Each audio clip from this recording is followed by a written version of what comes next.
Okay. Hello, everybody.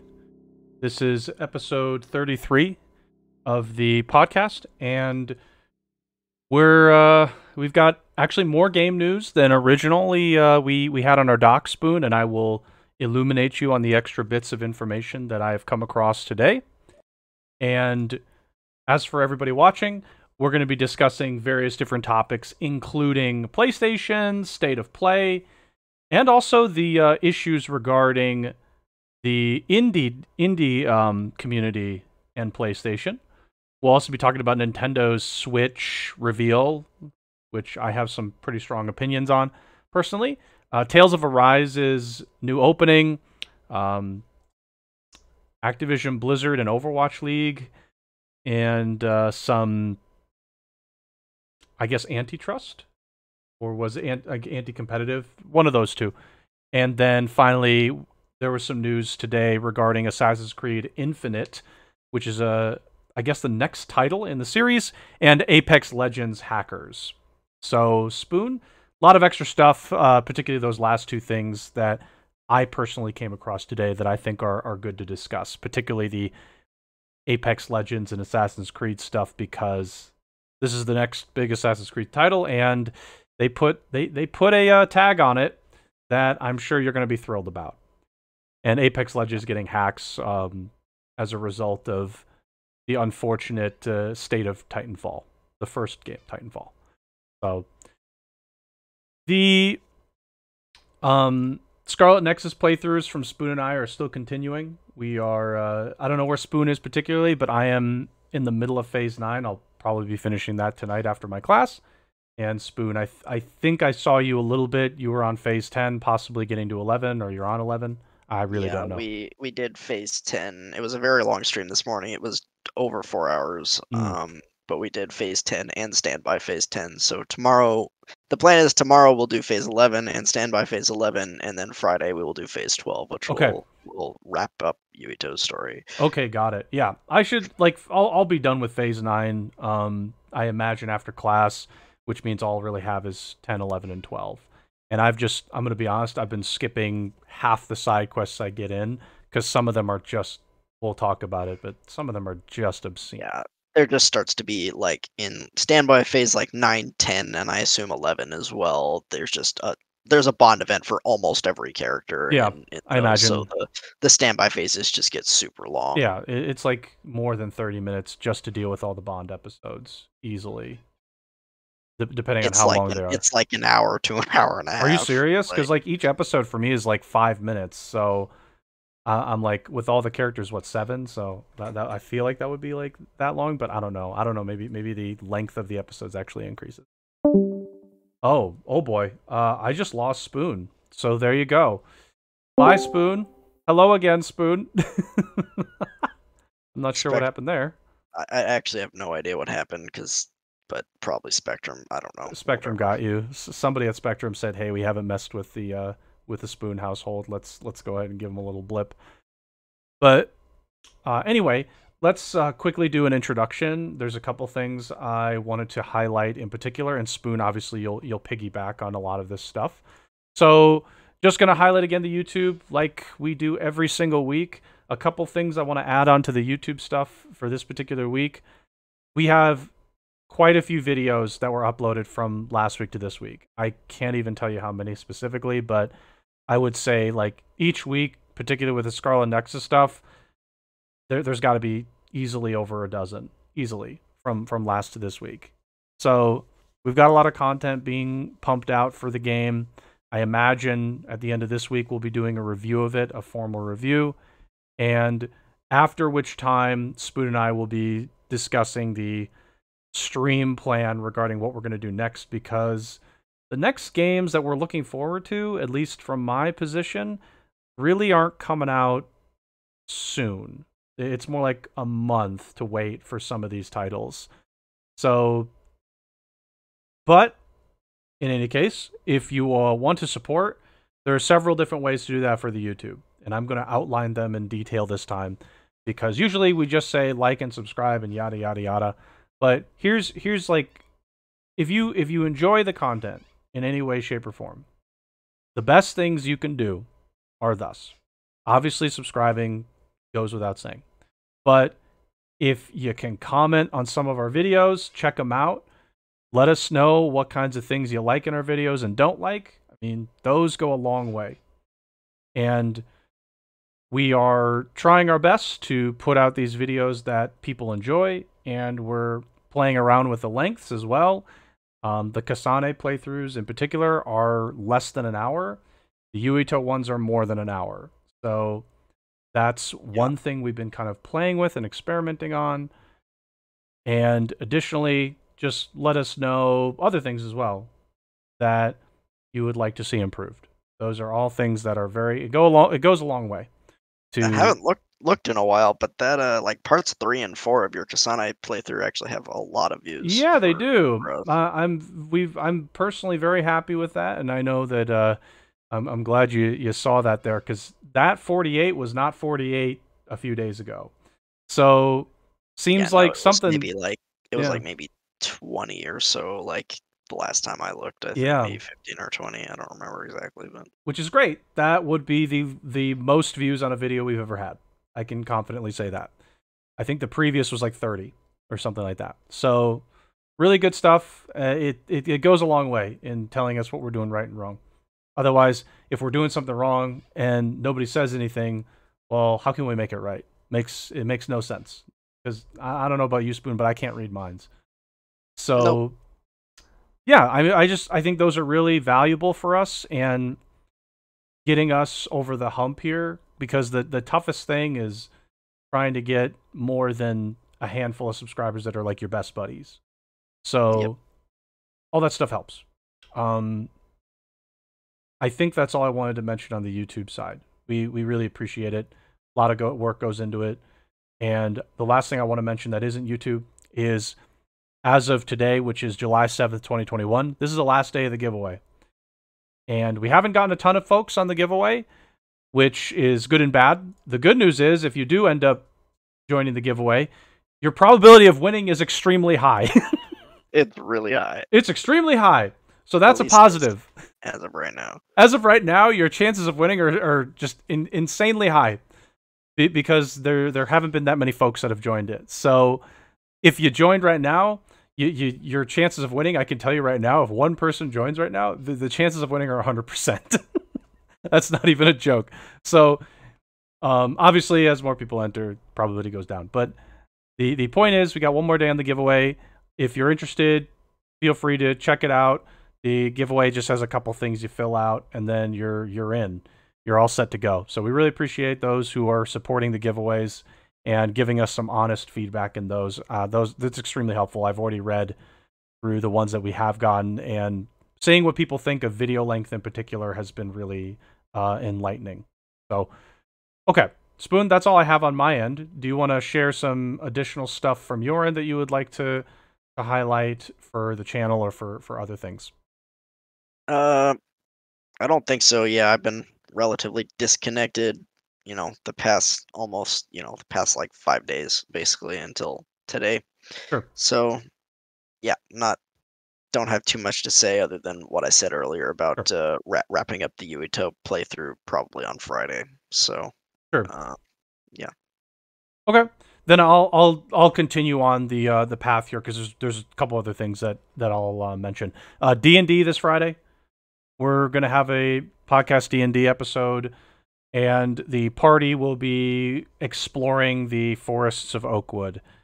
That's more than likely the path we're taking, because I think the majority voted that way. So that'll be on Friday at 7 p.m. PST, which is the normal time we start. If you're interested in checking those out, those are usually like 3 to 4 hour sessions. We try not to go past 4 hours for people's out of respect for people's time in the evening, in particular for East Coast folks. So that's going to be happening on Friday, and I think for other community stuff, that will probably be it. It is worth mentioning there is a Scarlet Nexus anime. I don't even know what platform it's on. I assume Crunchyroll, but I think I saw it was on Funimation. But it's on Funimation. Okay, sure. I can look. Yeah. So I would say it might be worth checking that out at some point. When we're done with the game, I would say it's worth checking out and seeing seeing what's going on there, which means there could be like a watch party for that. So that, I think, will do it for the beginning section of this, trying to promote our stuff. And I think let's get right into some of our news segments for today. And let me go ahead and swap over. So to start with, we're going to talk about PlayStation. And while we're talking about PlayStation, I'd also like to discuss the development on the side of indies and the discussion regarding PlayStation's indie support practices. So we'll talk about two different things there, and I'll move them both over on the list just so we can discuss it proper. So, Spoon, let's start with the PlayStation State of Play. That is tomorrow. The PlayStation blog had this article. Tune into State of Play this Thursday for an extended look at Deathloop. And as I recall, Deathloop is the game where it's sort of like a puzzle-esque type of shooter game where you try... Is that the one where you try and like find the best path to take out targets, or is that a different one? Yeah, I think that's the one. That's the one. Yeah, so there's like a path you take to take out all of your targets, and it's kind of like a puzzle from what I saw. So there's a State of Play on Thursday. The focus of it will be... Now, it's supposed to be Deathloop and indie games. So get ready for approximately 30 minutes of indie and third-party updates, including a reality warping tour of Black Reef Island. Now, outside of this extremely short blog post being the State of Play announcement, I would like to tag on that earlier, I think it was this week? It might have been last week. Let me double-check the time on this. Oh, the 30th. It was last week then. So last week, some tweets came out from several indie developers discussing what they called Platform X. By the way, Platform X is 100% PlayStation in this case. So they weren't that subtle about it. They didn't say PlayStation by name, but it's PlayStation. But it's definitely PlayStation. Yeah, it's PlayStation for sure. And they even said that here. So here is a thread about Platform X. I will not be defining Platform X, but it's the operator of a very successful console and does not have Game Pass. So there you go. I feel like PlayStation is it. So this particular person, who's the co-founder of Neon Doctrine, video game publisher, works on indie games. He just had this long Twitter thread regarding the PlayStation process with indie developers. And I'm zooming in here to try and help for reading of this. Let me get in a little bit closer here. So I'll give a short version. I'm not going to read this entire thing. Platform X gives developers no ability to manage their games. In order to get promotion, you must jump through hoops, beg and plead for any level of promotion, and a blog is not as good as they think it is. So, if Platform X doesn't like your game, no fanfare, no features, no love. Now, I'm going to kind of skip ahead here. So, before you launch, you need to develop the game for the platform, get through their incredibly difficult lot checks spread over 3 generations of back-end software, submit a specific trailer for the platform, write a platform blog, and then submit multiple forms for social media. And for 3 and 4, you have to go through an account manager. And when you try and get that account manager, they say, I'm not sure, they are assigned by resources, which I'm sure is extremely helpful for these indie devs to hear. Let me see here. Oh yeah, additionally, you can't get a launch discount without their approval, and it's limited. So you're going to always get the worst deal on the platform. There's a guarantee you get featured. All you need to do is spend $25,000 and you'll get featured, and then 30% of your subsequent earnings. So this person just went completely off, and I'm just like, there's so much more in here, really. Like, it's a lot of info, and this was corroborated by another indie dev who gave a nice little pie chart, which discussed 4 platforms: Proficient Sergeant, which is Xbox; Plumber Without a Wrench, which is very clearly Nintendo; and Nolan North, which is PlayStation, Gabe being Steam. Okay? So here are 4 different platforms where indies can host their games to be sold. Nintendo, and keep in mind this is sales for the indie dev. Nintendo and Xbox amount to what looks to be over 80%, probably 90% of sales for indie devs. Like 90-ish. That's like 90. I would say. There's no numbers there, so it's hard to say, but that's at least 90. It's 90. And yeah, pie charts normally aren't the best, but I'm going to be honest, this is the best way to do it, given they're trying not to get people too upset. Okay? And they don't want to give actual hard data. Yep. So Steam and PlayStation are actually terrible, according to this. So that's extremely telling. For one, because I'm just going to say it, like, Sony is a darling amongst the gaming community for their exclusive games, and that their hardware is generally exceptional. Yep. However, they treat these indie devs like trash, it seems like, because they're not their blockbuster hits. Yeah, Steam, by the way, Steam being bad is also kind of surprising. I thought Steam would have been a lot more than that. Exactly. So apparently people, I mean, this is not like all indies. This is one particular indie company's revenue breakdown chart. So it could be different for different indie companies, but at least for this particular indie dev, apparently people on Nintendo platform, on Switch, really like, and I mean, it makes sense. Taking indie games on the go makes a lot of sense to me with Switch. But this may not be true for every indie, maybe. Right. Though I would guess that indies in general aren't very popular on PlayStation, but I can see, at least for Steam as an example, like it being bigger for some others for Steam. Right. I'm just going to say it. I'm not shocked, by the way, that Sony treats indies poorly. I'm actually not surprised at all.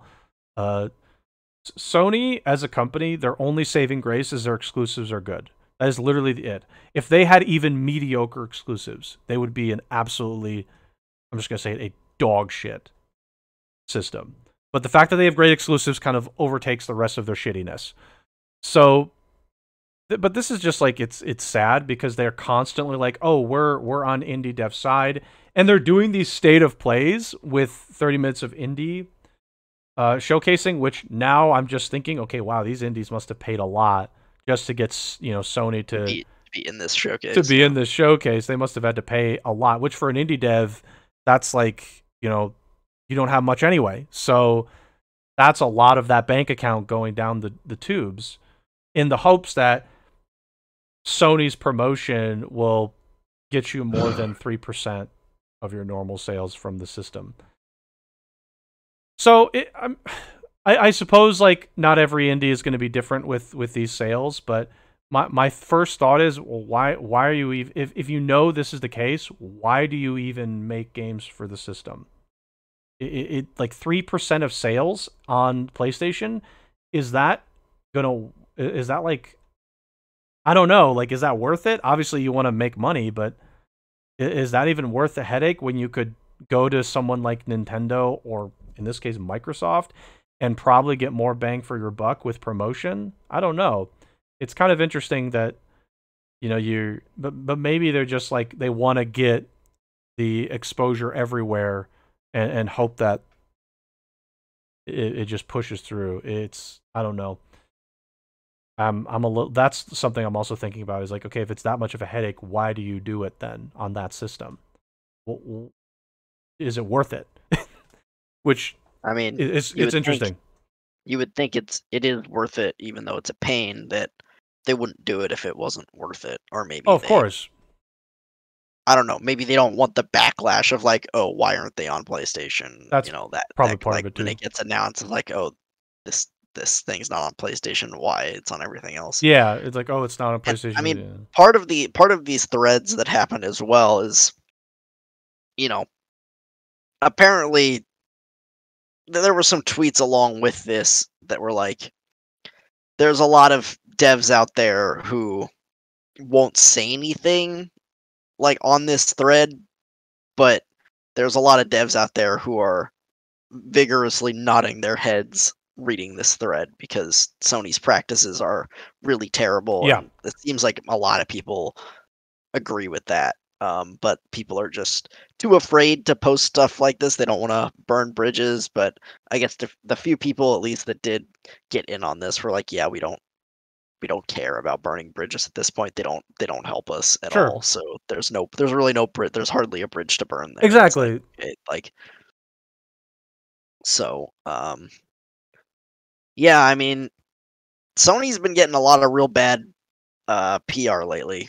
The past year or so, we're learning a lot about this company, and yeah, I Yep, agree with what's Ghost saying in the chat. I think they've gotten very overconfident confident during the PS4 gen of because the course they have. PS4 sold very well and then had a lot of really good exclusives. And the public perception of PlayStation is very good in general amongst the gaming community. But if you're dialed into the news and stuff like that, we're starting to see like,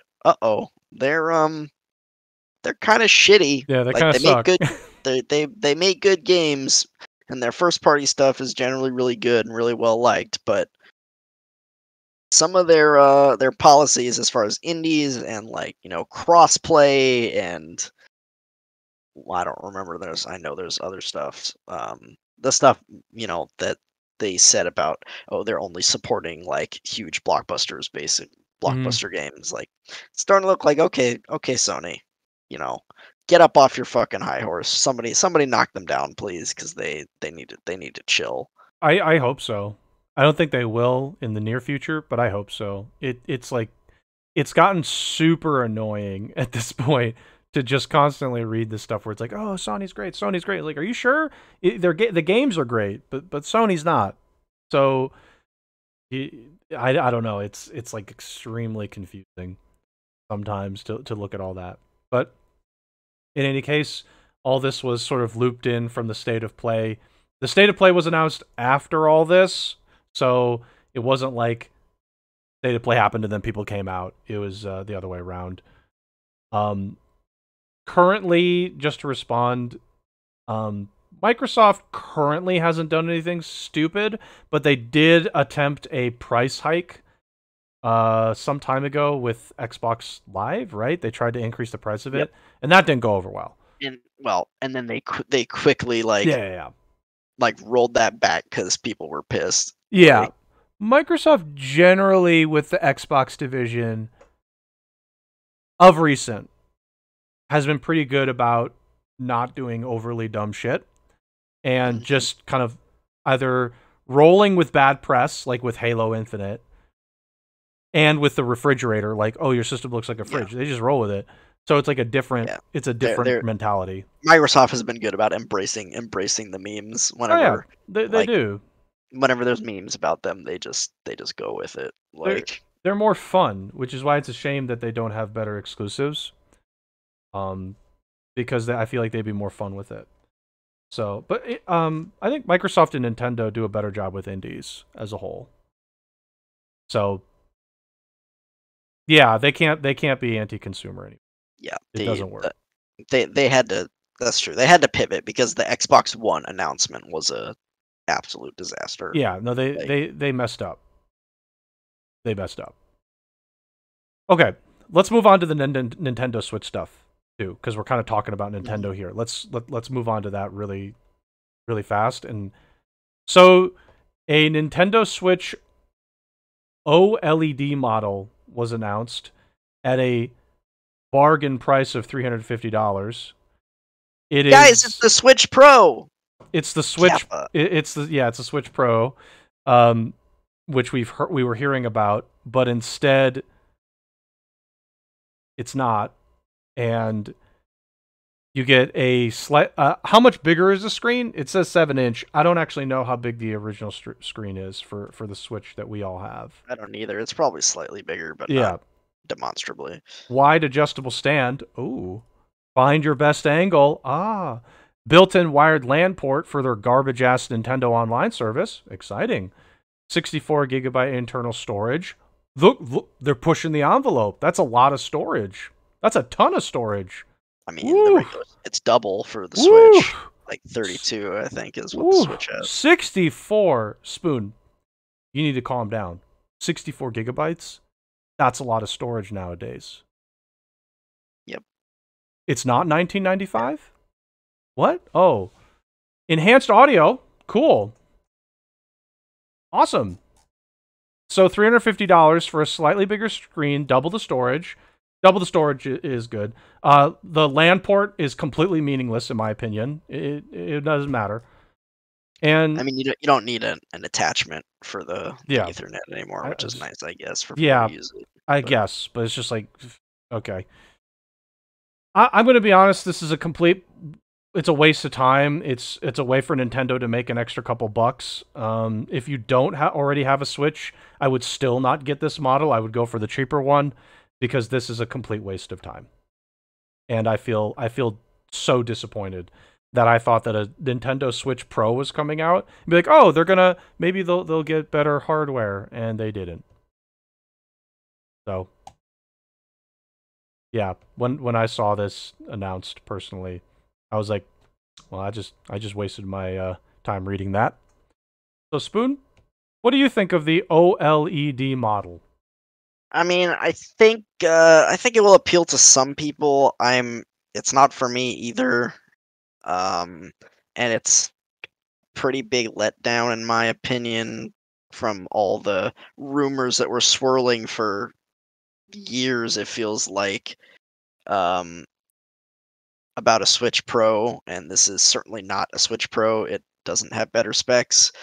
And I did see this opinion on somewhere, it was probably Twitter, that people don't really understand why they're like, again, this seems really good for people who want a better experience in handheld mode, but they already have like the handheld version, Mm-hmm. the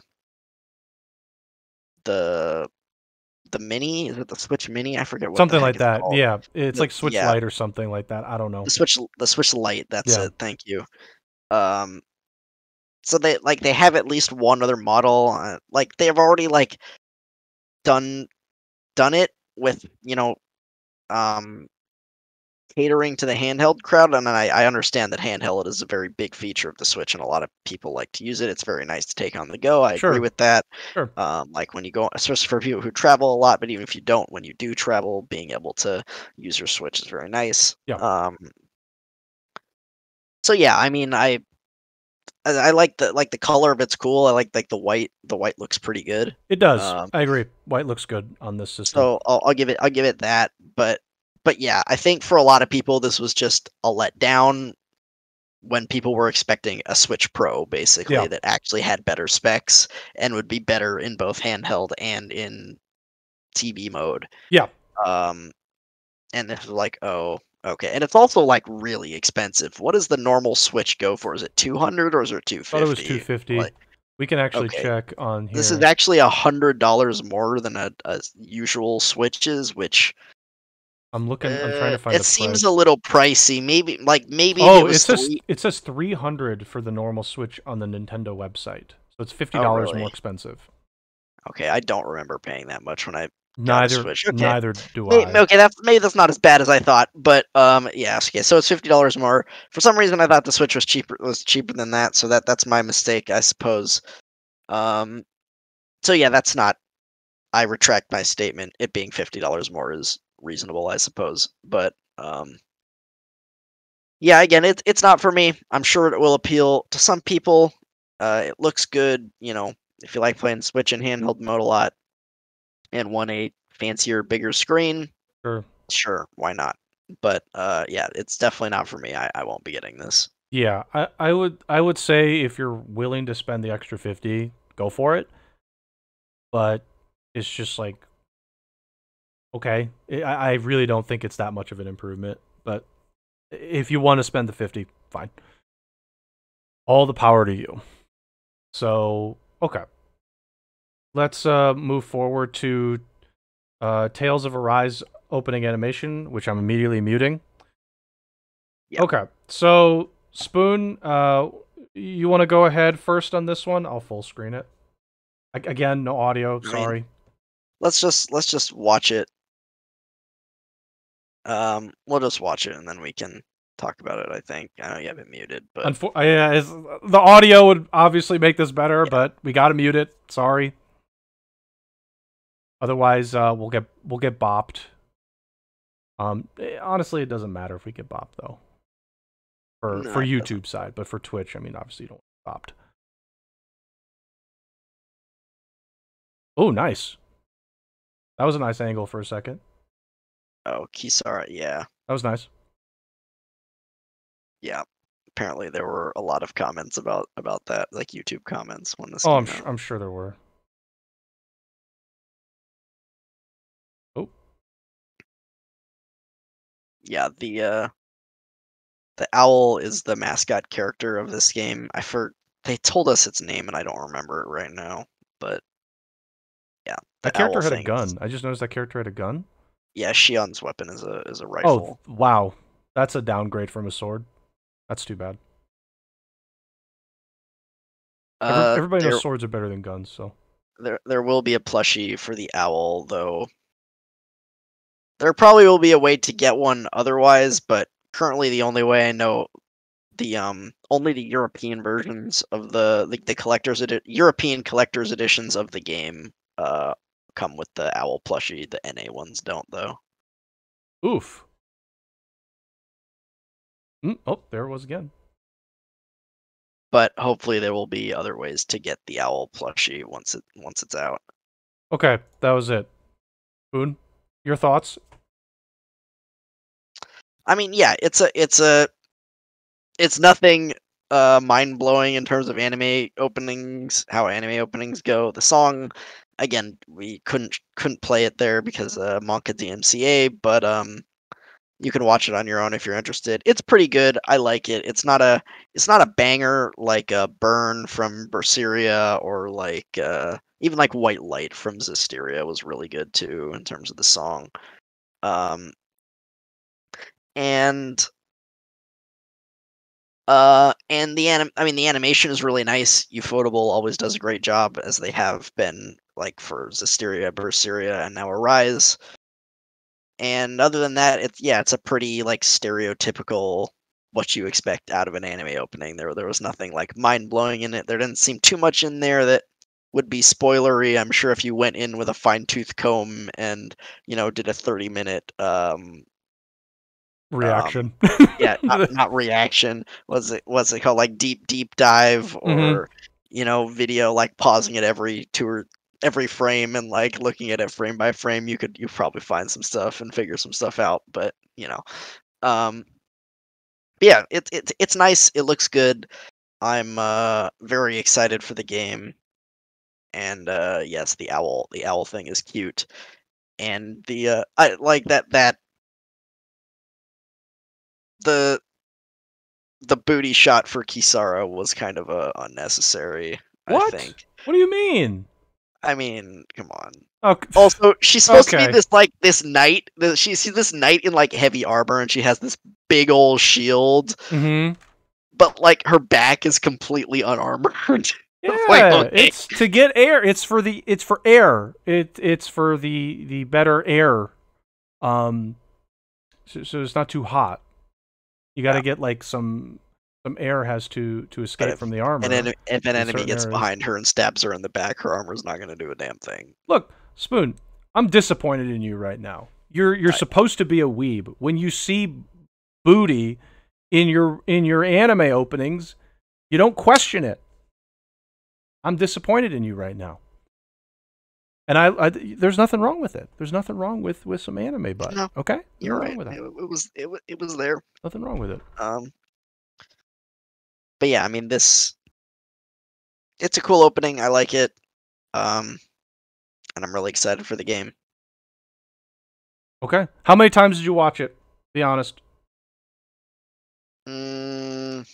I've probably watched it like 5 or 6 times. Jesus Christ. 5 or 6? Not including now, but 5 or 6? Not including now, yeah. Okay, 5 or 6. Well, if my opinion matters for anything, which for openings it probably shouldn't, to be honest, because I don't care for openings the same way as you do. It's a standard, let's check off some things on a list anime opening. It didn't... It was nice. The animation was nice, though. It was nice Yeah. animation. So I just like I don't think that is still less times than auto. That's actually true. Okay, that's actually true. I've played that game too many times. So it was very standard. I mean, it wasn't. It was nice though. The animation was nice. Music was pretty good. So I watched it once besides now, and it was good. Yeah. I didn't notice the butt shot though, so I was glad I watched it a second time. Glad I watched it a You second didn't time. notice the butt No, shot the I first didn't. time? I guess You I must wasn't paying close enough attention you there. must not have been paying any attention because everyone noticed the butt I was shot. like, oh yeah, this. I was like, oh, there it is. Here we go. Yeah. Of course, I'm gonna go through and I want to see the first comment is gonna be about the butt shot, right? It's gonna be the first comment. Probably. It's not the first comment. It's not even the first couple comments. Wow, I'm a little surprised. I was while playing Destiny. Excuse me. I was not watching this while playing Destiny. Excuse me. Anyway, any other stuff before we go to the next thing, which is the Overwatch investigation? Yeah, we'll talk about Tales of Arise plenty, I'm sure. So I think we can move on. There's not too much more to say. I like the cats. They look cool and interesting and varied in terms of their fighting styles, and it might be fun to play as different characters other than the main one in this one. But yeah. Okay. Moving on. You passed me this one in particular. I did see this before, but I didn't pay too much time to it, to be honest. Justice Department investigating Overwatch League. So we discussed this on our podcast conversation, and the general issue that is being looked into is regarding the soft salary cap policy, which the NBA does this too, by the way. They have a cap. If you go above this cap, you have to pay extra, okay? And in the NBA, there's like a luxury tax. You essentially pay a lot more the more you get into it and above the cap. And so Overwatch League has also introduced this soft salary cap policy. And the idea is that the team can only spend this much before having to incur, we'll call it a penalty for now, okay? But the penalty is not like, oh, you go into the penalty, you have to go back under. You can go into the penalty area, you just pay extra. So the issue is that in most esports games in particular, the players aren't unionized. So in Overwatch League, obviously players are not unionized, but Activision Blizzard has introduced a soft salary cap, which can be seen as problematic because you're introducing a salary cap when players have no ability to collectively bargain. Like again in the NBA, there's a players union. The players union bargains with the NBA to figure out the cap, and a lot of what the players union is doing is they're trying to figure out what their value is and explain it to the NBA, and there's a negotiation that goes on. But here, like Blizzard just basically says, okay, here's the cap, and nobody actually negotiates. So obviously you can imagine the cap could just be at a level where the players are undervalued, and that is not okay. And I can imagine actually, well, with Overwatch League, it's hard for me to say for sure, but yeah, there are probably some players that are definitely worth far more than they're receiving because of this cap.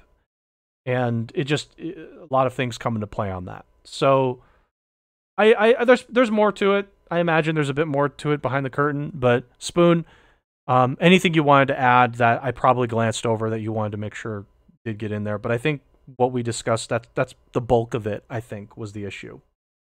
Yeah, I think you pretty much cover it. Again, I don't really understand all the laws going on here, but that's what I understood by it, that because there's no players union, this is violating some sort of antitrust law, and that the players are not able to advocate for themselves, and they're Yep. being underpaid and undervalued basically. So yep.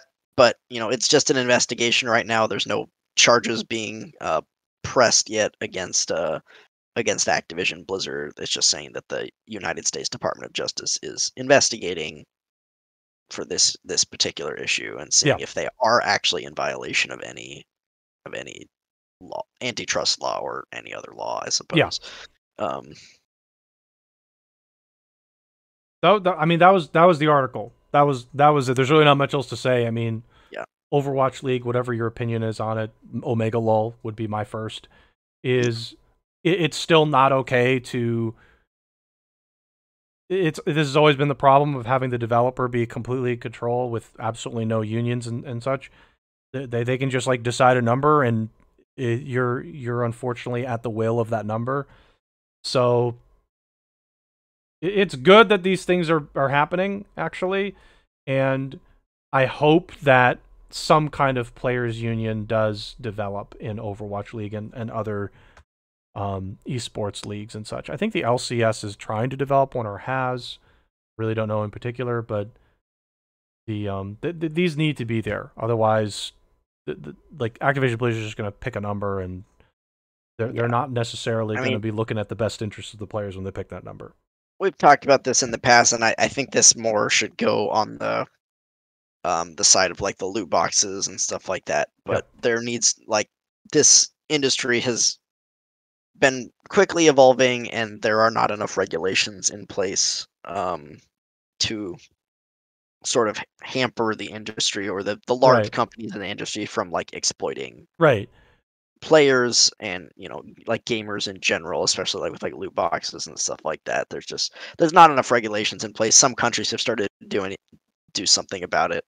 The US hasn't yet. This is a step in the right direction, but this is not towards games in general. This is a specific like esports investigation, but I would like to see more regulation placed against these corporations, but it's the United States. We let corporations do whatever the fuck they want. Well, so it's not even that. Like they're slow to catch up. Like with technology in general, we are slow to catch up.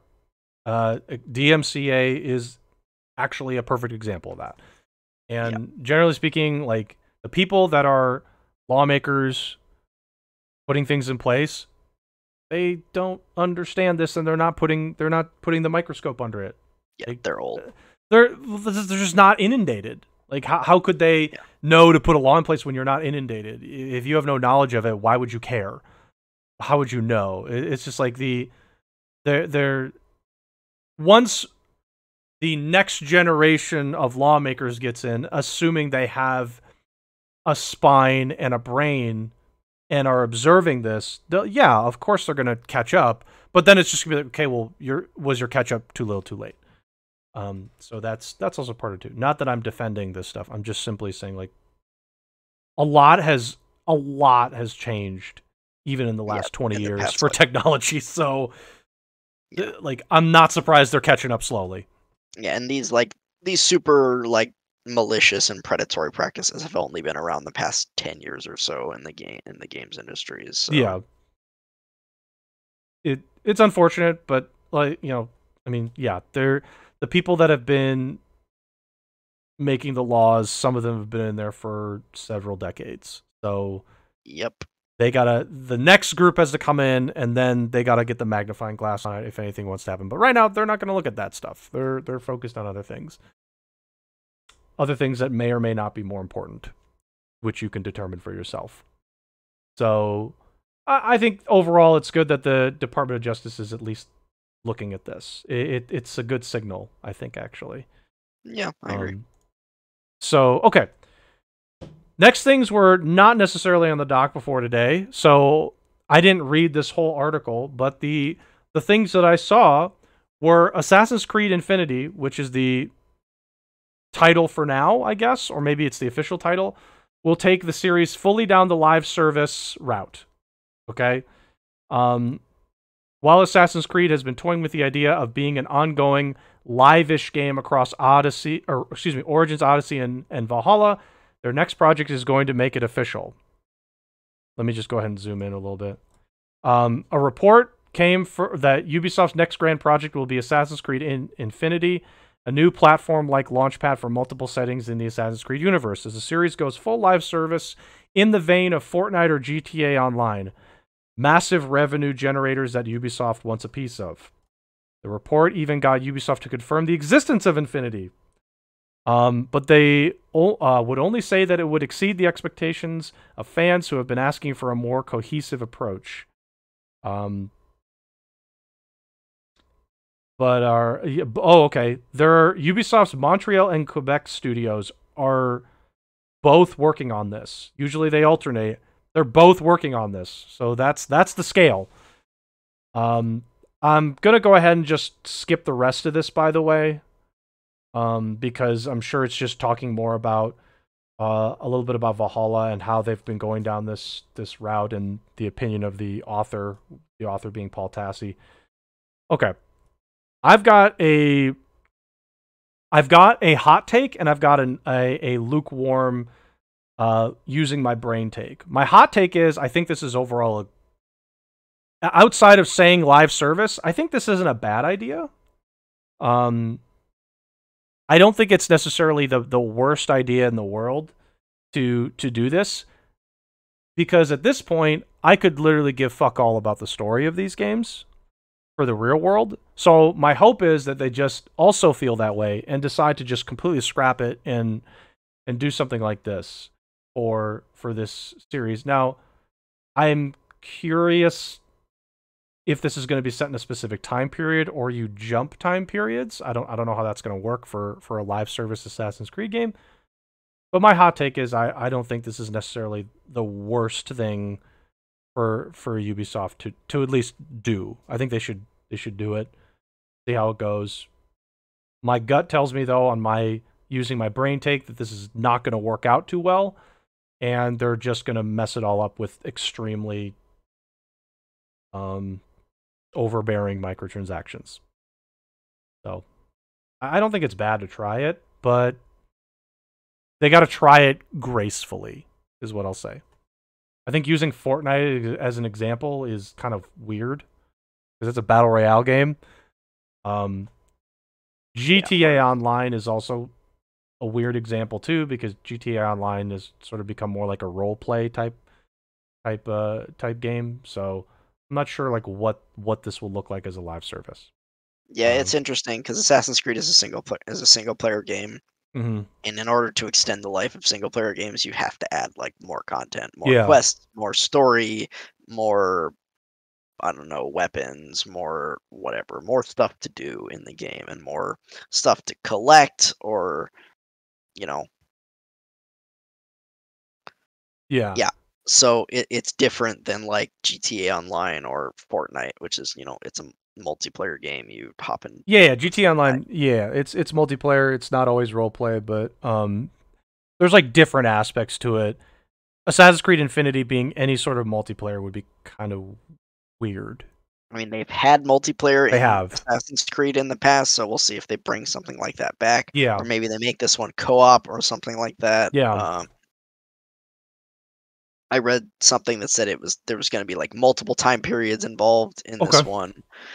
I mean, this sounds to me like they're going to build like a platform like Fortnite, and pretty much all the Assassin's Creed projects from now on, at least this is what they want, they're going to build off that platform. You'll just continue to buy like DLC and expansions for this. Sure. And there will probably be some microtransactions. Yeah, of course. There'll probably be some sort of account level that affects something within the game, and I'm sure they'll make some sort of like battle pass thing as well. I don't know what you'll get. Probably a lot of cosmetics and stuff like that. Yeah, sure.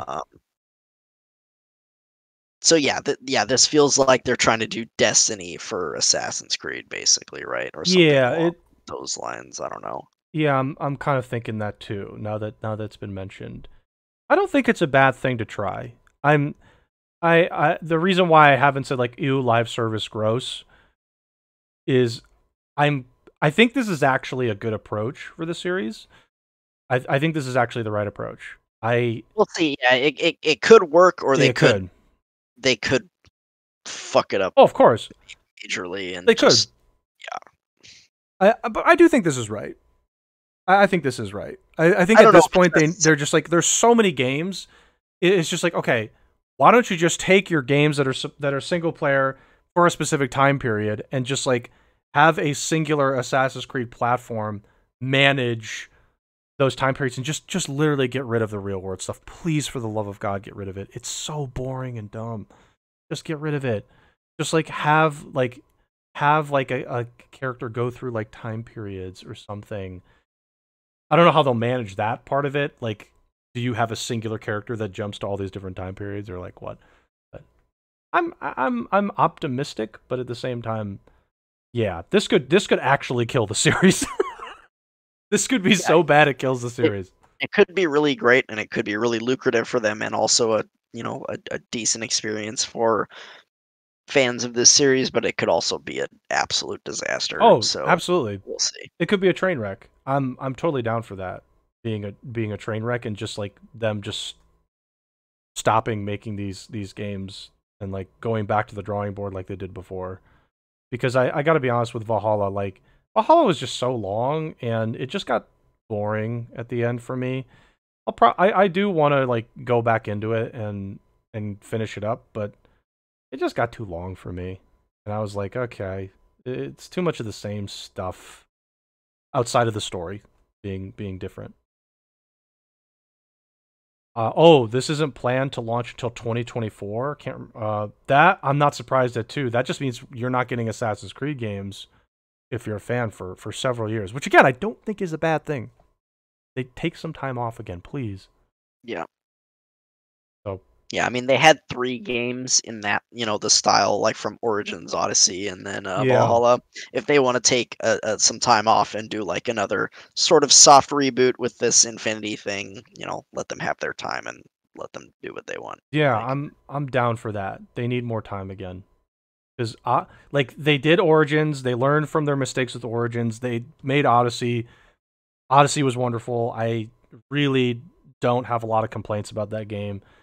Valhalla just got boring at the end for me. It felt like they took things that were good in Odyssey and dumbed them down even more, and it got boring. So I'm totally happy with them as someone who's played most of these games, taking some time off again and trying something really different to freshen it up. I'm down for that. So, any other stuff with Assassin's Creed Infinity, if that's the actual name? I mean, we don't know enough yet. Yeah. We'll see when they actually announce it and show us something about it other than this, like, I mean, they confirmed it apparently, so this is past being a rumor, but we just don't know anything about it at this point, really. Okay, the last thing I've got is related to Apex Legends. So, what I've got for you here, Spoon, is let me try and set the scene, okay? And while setting the scene, I'll explain some of they're like the Apex Respawn, excuse me, not the Apex Respawn. There was a hack in Apex Legends, and the hack in Apex Legends was thus: the game modes were essentially down, and all you could see was a game mode that just was called SaveTitanfall.com. You couldn't actually play the game for several hours, and I believe this was on July 4th. And all this that was displayed was this, and there was a couple other ones that said SaveTitanfall.com.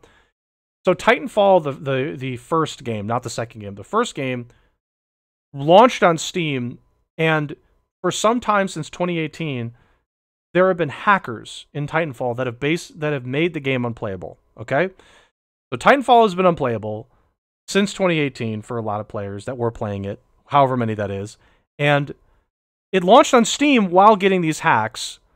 So you could still like buy this game, and it launched to Steam as if it was like a fully functional game, and it isn't at all. People just they just can't play it.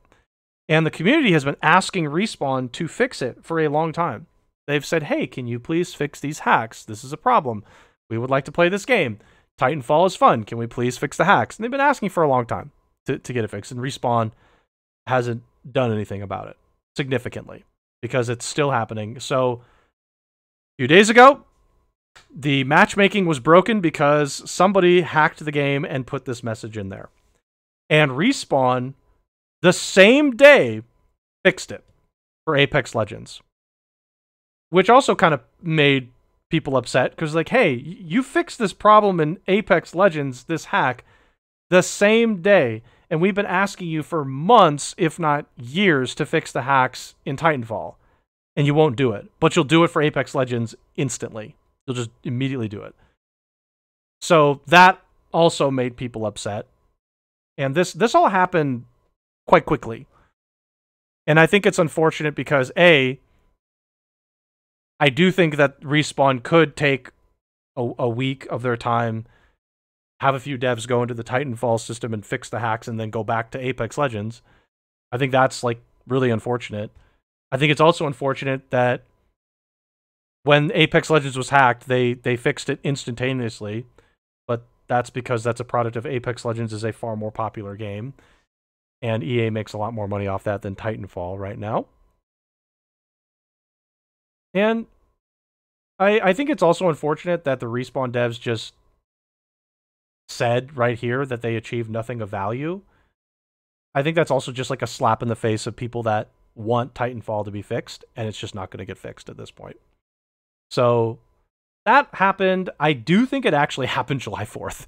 And that was that happened like really fast, and I feel bad for the people who are playing Titanfall that can't play it, and they've stooped to the level of hacking EA, which EA's been getting hacked a lot lately.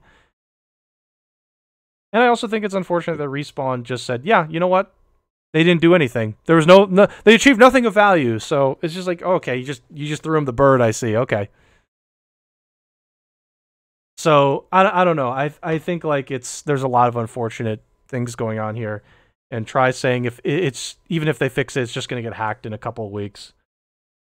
Yeah, but at least I don't know. At least you tried. At least you tried and showed you cared. You showed you cared. I don't know.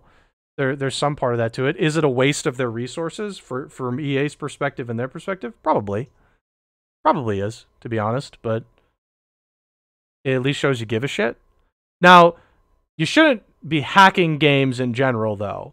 I do want to. I think we should say that you shouldn't be hacking games. But yeah, you also shouldn't just tell your players to fuck off. Yep. I don't know. Yeah, they shouldn't give a shit, I suppose, but it would be nice if they did. So I don't know. Yeah, unfortunately, it's tough. I mean, maybe there are some people at Respawn that do give a shit, but they are a subsidiary of EA, and I'm sure EA does not want them to spend their resources to No, of course. I mean, yeah, fix a 7-year-old game. Yeah, sure. That not very many people are playing. Obviously, they do have some sort of dedicated player base that wants to play it, but it's probably not that big. Yeah. And don't get me wrong, I played Titanfall when it came out. That game was really fun. But it's old. Titanfall 2 exists. That game did not sell well, but yeah, it didn't, unfortunately. But it was good. And yeah, I mean, as you said, Apex Legends makes money for them. Sure does. Titanfall doesn't. Yeah. I should also say that, like, if you know your game is in a hacked state, why would you sell it on Steam then? If you know your game is unplayable, why would you sell it on Steam? Like, it's in a hacked state. And I know the answer is because EA wants to make an extra few bucks, but like that's the other thing too. Like, you know it's in a hacked state. Why would you sell it? So that's the other thing. Because they don't. As long as they get their money, they don't care if people buy it. They buy it. That's.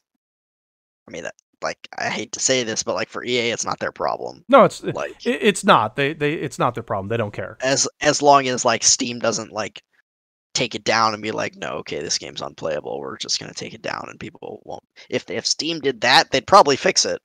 Right. I don't know. It's a hard spot for the. I just feel bad for the Titanfall players. That's it. And there are many different options you could do to solve it. None of them are particularly great currently, but it's just an unfortunate situation. But I don't think Respawn should just be like achieve nothing of value. It's like, okay, don't flip them off. Like they're clearly trying to build awareness, hacking No, probably isn't the best and means for they that, did. but By doing this and you doing nothing and you making this combat, you have, other than, I mean, okay, they've already shown they didn't give a shit by not fixing it for like 3 right. years or whatever, but Yeah. they've definitely shown at this point by saying this that yeah, they ain't gonna fix it. They Yeah, don't they're give a not. shit. And But at this point, if you're playing Titanfall, you should just drop it and play Titanfall 2 or something, which obviously maybe they don't want to do. Players don't want to do that, but it's just like they gave you the middle finger. Like at this point, you should just stop and move on to Titanfall 2. I But mean, they shouldn't be allowed to sell a broken product. I no, they agree, shouldn't. but yeah, it should not be legal and it should get taken down. But until someone that has power does something about it, they're going to. Yeah, yeah, no. Yeah. Again, trying to see all the angles, and it's like, okay, if it's in a hacked state, do you shut it down as a game? Well, okay, obviously players will be mad if you shut it down, but at the same time, it's like it's unplayable. So, Yeah, it's like I I'm not on EA or Respawn's side here. I'm not happy that they're doing this, but you have to see it from their perspective. Why would they fix it? yeah, Like no, people are yeah. still buying it and they're making money, the little money they can off of it. Hmm. Even if people are complaining, like Yeah, the reason they would fix it is for like good PR, I guess. sure. But again, EA does not care about good PR. No, So again, and I do understand that from EA's perspective, they should 100% put all their resources into Apex Legends over Titanfall. I think the biggest frustration is, the game's in a hacked state, which is unplayable for players. Don't sell it. Either fix it or shut it down. So that's the issue. I do think I think, to be fair to, by the way, I'm looking at chat too. To be fair to Triker's comments, there's some warrant to what he's saying. But I do think that if the game is quite literally unplayable and you're not going to fix it, I'm going to be honest, just pull the plug. I think that is also a reasonable thing to do in their position, and just say, okay, look, we're not going to fix this. You players, I'm sorry, we're not going to fix this. I don't know. Like, I don't know what you do here. But I don't think selling it on Steam is something that I think they should immediately pull it off Steam. yeah, I mean, I mean, again, from EA's perspective, why would they pull it off Steam if people are going to be stupid and still buy it? Okay, that's true. They're going to make money off of it, but Steam should do something about it. Be like, hey, this game doesn't work. We're taking this off our store until you fix it. It should, and they should refund people, particularly ones who bought it recently. But obviously, like, more than that should get a refund. If you literally buy the game and you just can't play it, you can't log in. Yeah, I mean, Steam doesn't do curation, but Steam, you know what Steam I mean. Doesn't do that, like, someone should do something about this. Like, like, I don't know. This feels like a class action lawsuit waiting to happen. I don't think there's enough people for that, but it's just like, I just think they should just like, take it off. They're actually selling a broken product. Yeah, they should. No, they should. They are. They should just take it off Steam. Just take it off Steam. Stop selling it. And if you're not going to fix it, just tell people we're not fixing it and move on.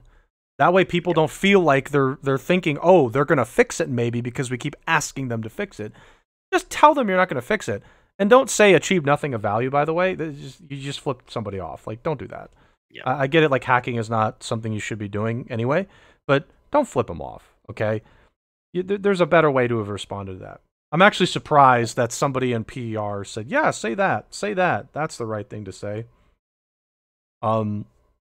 So that's also the unfortunate issue. I feel bad for the Titanfall folks that have to deal with that, particularly ones who bought the game and they bought this game that's just not working. And I mean, you should get a refund, by the way, and you should be able to get a refund at this point for this game, especially if you buy on Steam, because you can't play it. I mean, I assume you should be able to get your Steam refund because there's no way you played it for 2 hours if the game doesn't work. Yeah, there's no way. There's absolutely no way. And even if you did, it's just like, hey, look, Steam, like, I can't play this anymore because it's hacked, and like, I don't know what you want me to do, Steam.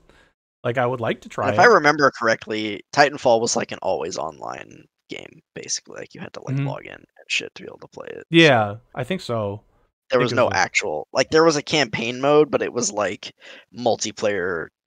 The campaign missions were just multiplayer matches, basically. yeah. So Even if it's in your library for more than 2 weeks, you can't get a refund. Yeah.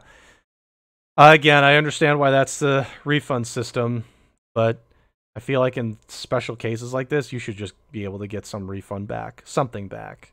Like, come yeah, on. I I understand I bought this game more than 2 weeks ago, and even if I don't have many hours on it, I can't play it. So can I get like something back?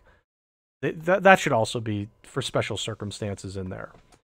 But yeah, that would assume that Steam's going to go the extra mile.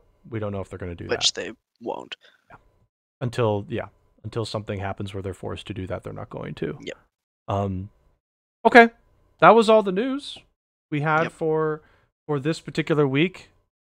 So, let's head on over back here. Let me go ahead and close all these windows. Okay. So, sir, we if you didn't know and you haven't been around too much, Spoon and I have been playing Scarlet Nexus the past week and change. And at this point, we talked about it earlier at the very beginning. I am on phase 9, but I should be done with it by tonight. Spoon is on phase. I'm done with phase 10. You're done with phase 10. That's right. I'm gonna start phase 11 in That's the next. right. Next That's stream. right. I was like, are you on phase 10 standby or 11? So Spoon, you're definitely almost done, and I'm close to being done here. And we talked about it last week quite a bit.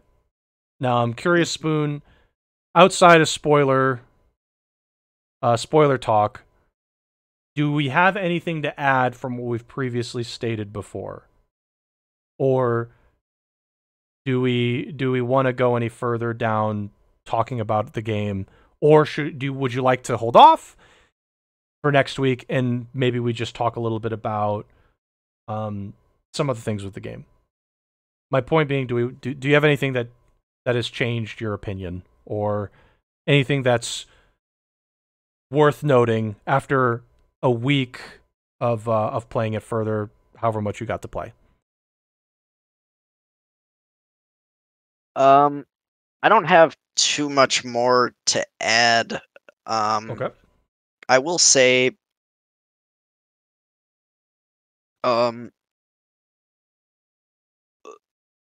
on the negative side, I suppose, Mm-hmm.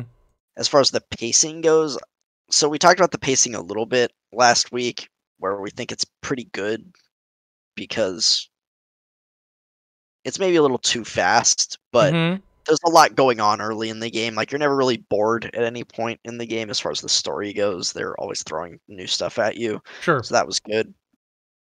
For the end, it just feels like the story got a little too big for how long the game is, and it just like the end is feeling like it's gonna go like way too fast. They're having to like tie up way too much stuff in They like are. They're. two chapters Yeah. here at the end. I guess phase 10 counts. You do tie up some stuff in phase 10. So the Sure. last 3 chapters is basically where you're tying up everything that they've done. I think the story just got a little too big. I think they could have like rolled back on a few of the twists and like not had to make it so complicated as Yeah. it is, and make it a little more reasonable to wrap the ending. The other thing I'll say is the villains are like non-existent in this game. Like they're terrible. Like, Oh, I'm gonna contest that. I don't think they're terrible. I'm gonna contest that. I'm selling that opinion. Everything else I'm actually buying for you. The twist in this game, which we discussed before, is so out there that I dislike it. It's like such a weird twist. We're not gonna go into that.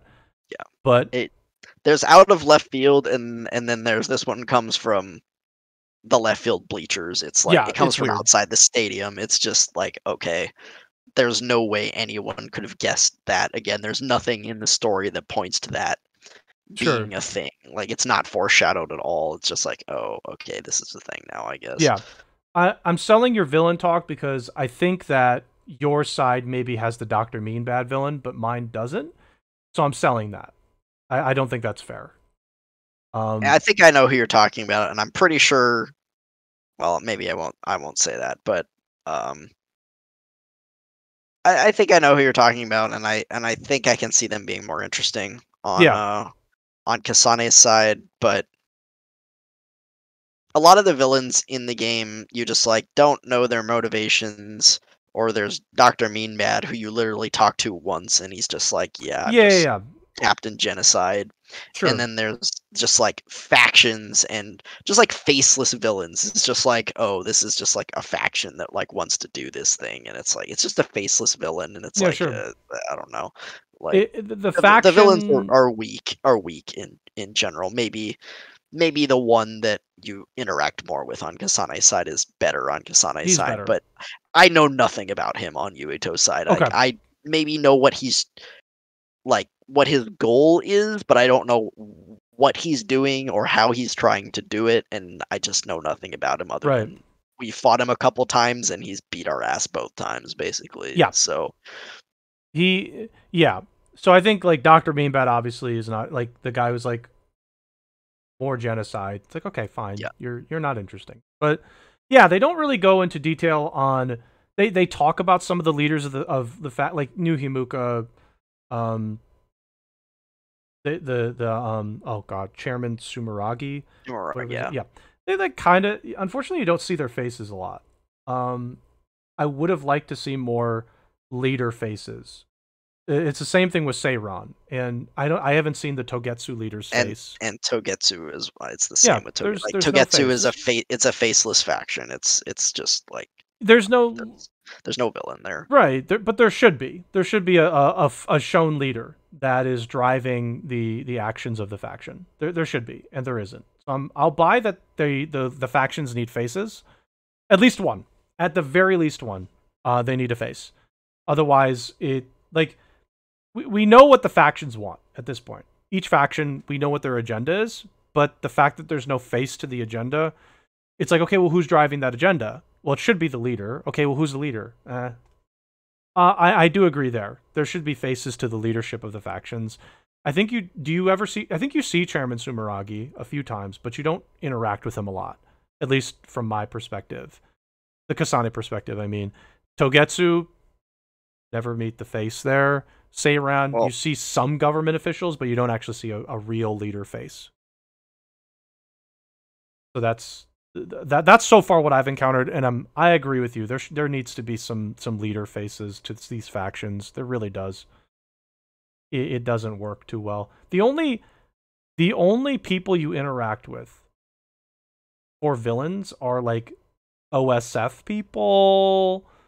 You interact, yeah, mostly it's OSF folks, and occasionally on the Kasane side, there's a couple outside OSF folks you talk to, but a lot of these villainous characters are OSF folks. So it's weird because your villains are your factions, but OSF are the faces you get. It is a little odd, I think. yeah. Again, I just think the story's a little too big and moves too fast for how big the story is. Like this this game feels like it feels like they wanted to try to cater to both crowds, like the not so into JRPG people by like splitting the game into two stories and making it like so you really only have to play one and you'll get the gist of it Sure. and you're good and the game's like 20 to 30 hours depending on how much side stuff you do. And then trying to cater to the actual like JRPG folks with like kind of a very complicated, somewhat convoluted story. And if you want to do both stories, it's probably going to be like 50 to 60 hours or something like that. So it's going to be pretty long and Yeah, do sure. everything, like all the side quests, all the bonding events, etc. And I think and I think they just I don't want to say they fail on both, but I think like the compromise doesn't quite work. I like the idea of the two stories, but I think I would like the story of this game better if it was just like one game that was like 40 to 50 hours, and they just gave the plot a little more time to Yeah. develop and like a little more time to resolve it. It could have used like 2 or 3 more chapters at the end to like wrap things up a little bit smoother. Again, I haven't seen the ending yet, Mhm. so maybe they do a good job of it, but Ghost has finished it, and he said that the ending moves very quickly, and Yeah. he didn't hate it, but he didn't love the ending either. So Mhm. it's kind of, I have a feeling that I'm gonna feel similarly. Okay. I think the story does move too fast to a certain extent. It's good that the story moves quickly enough where it's not boring. My biggest Yeah, problem with Xenoblade is I was bored yeah, not every other, but like there'll be a couple chapters. I'm like, okay, I'm here, I'm here, and then you get to like chapter 4, and like, okay, like Tora's funny, but this chapter could be gone and it's fine. yeah, And then there's a couple, there's 1 or 2 good chapters, and then there's a boring one, and then there's chapter like I don't remember 7 of Xenoblade, and that was great, and then so no chapter has ever been like, oh, nothing's happening, I'm bored. That's mm, that's yeah. I've never felt that way, and That's that's where I good. think, the pacing is good at the beginning of the game when like Yeah, stuff is happening every chapter, and yeah, you get very invested in the game very quickly because stuff is happening, and yeah, the story and the game is just like exciting early on, and it gets the story moving. Stuff yeah, is happening every single chapter. I think it's at the end where the pacing falters because the story just, because so much stuff is yeah. happening every chapter, and they don't really resolve anything early in the game. They just keep building and building and building, and there's like more stuff, Right. more twists, more stuff. And then by like chapters 8 and 9, you've kind of Yeah, gotten all the information. And it's like, oh shit, we're at the end of the game. We have like 3 chapters to wrap up literally everything that we built up for the past 8 or 9 yeah. The chapters. It's like, okay. Yeah, I agree with you. There are resolutions, but not they're not always significant. Um, on Kasane's side, I can only speak for that. There are some character resolutions. There are Yeah. those happen, and they Yeah. They, happen within the phases, and they're good. They're good to have like very specific question marks be answered. Character resolutions in this game have been very meaningful and fulfilling. Um, I'm going to only speak for the phases I've done, but so far, the pacing has been like the build up has been overall pretty good. Besides the twist, the one twist which we talked about, which we're not discussing. That yeah, which twist, again, that I twist don't could be think it was a gone, and I think it's fine. yeah, I don't think it's like necessarily a bad twist. Like, it was interesting and gives like some characters some motivation, Yeah. but it was just so out of Oh, left field. absolutely, It's like, come on, like, foreshadow this a little bit. Like, again, absolutely. we've talked about it, but like what makes a good twist is like it puts things that have happened earlier in the game, or things that have been said, or Yep. events that have happened. It puts them more in context and makes them make sense. So when you play the game again, or if you like think back, or maybe they give you a flashback of something that happened, you're like, oh, that makes so much more sense now that like they put this twist in there, and that I understand this about the Yes. story now. This twist didn't do any of that. It was just like, Sure. oh, it's there. Yeah. And yeah, You can't go backwards. You can't go backwards and look back and say, okay, does that make sense? The twist doesn't, like, you can't go back with this twist and be like, oh, there are the breadcrumbs. There are none. There really are none. Even with the characters that are involved with the twist, there are just like no indications until they just literally say it to you. So not the best twist, but it was meaningful for figuring out certain character motivations. On Kasana's side too. I don't know about Yuito's, but on Kasana's side, like, immediately figured out like character motivations for the yeah, party. It's good. Um, the Okay, I'm gonna make a complaint that I know you don't like. Repeat bosses. Um, there are repeat bosses in this game. They are not monster bosses. They are the non-monster bosses. They're not 100% repeat. Like, it's not 1-to-1, but it's 1 to 1.5. In that there are handfuls of boss fights where you're just like, oh, I'm gonna fight Yuito again. Oh, I'm gonna fight Yuito again, but there's 2 party members with him now. I'm gonna fight this person yeah, the first time, and I'm gonna fight this person the first time with an added complication to it. A little bit too yeah, much. In the story, it works, but it's just like, okay, I've already fought this character once. It's a little bit harder now that there's more people in the field, but could there have been a bit more to it than just it's you again? Yeah, on Yuito's side, you fight Kasane like 3 or 4 times, and there's one other boss that I'm pretty sure that is not part of Kasane's route that you fight twice Yep, on same thing. Yuito's side. Yeah. It's definitely mirrored in that respect. Not horrible. I'm not like hating it, but I'm just like, you could have done something different, I think, and it would have been cool. But for I don't story, it mind works. it.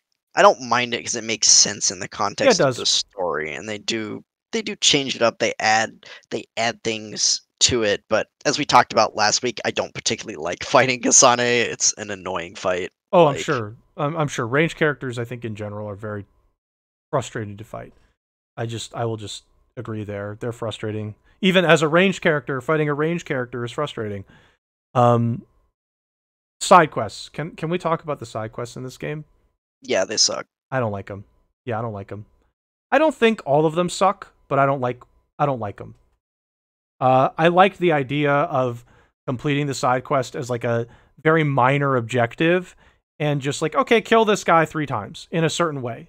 On on its face seems okay, and the fact that you could just turn them in very quickly is nice, but some of those side quests are painfully like, not even like, oh, I gotta do this. It's just like, it's tedious. The challenge is tedious. They're very tedious. I've just run into another one today. I had that one that I told you Yeah. about that I'm just not going to complete. I Yep. got another one today in Standby 10 where I was like, yeah, I'm not doing that. Yeah, That's you just, stupid. Like, at this I'm not point, doing that I one. I just pick and choose. And obviously, all of them, you'd want to do all of them, but let's be real here. Not all side quests are going to be cool in any game. If there's a game, by the way, out there where it's just like, oh, every side quest is godly, you can go ahead and let me know.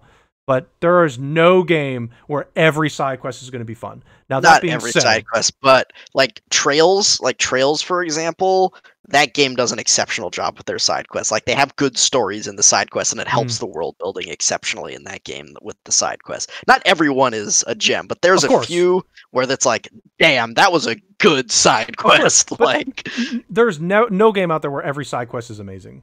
They're no, just like that. That's not a but thing. there's no side quest that's amazing in this game. They're Because all just like they're not story quests. They're no, they're not. all fetch quests. There's no story. Again, there's no additional world building or anything that is done with the side Yeah, quests in this game.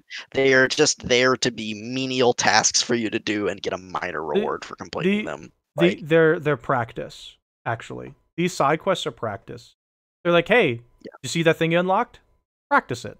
go do it. Go practice. And it's practice. And if you want practice, fine. If you would like to practice, fine. But as a side quest, I don't think your side quest should just be practice all the time. Every side quest feels like it's practice, and that shouldn't be all your side quests. The actual story side quests are your Bond episodes. That's where your story comes in, Yeah, and those are good. I like those. Those have all been, I would say, all the ones I've done, I felt like I've enjoyed them. So I thought the Bond episodes were really nice, um, in this game. But yeah, the side quests, no, I don't want to do them. They're practice. Sometimes I'll do them for like certain items, but other than that, I don't feel like doing them is going to be worth the time.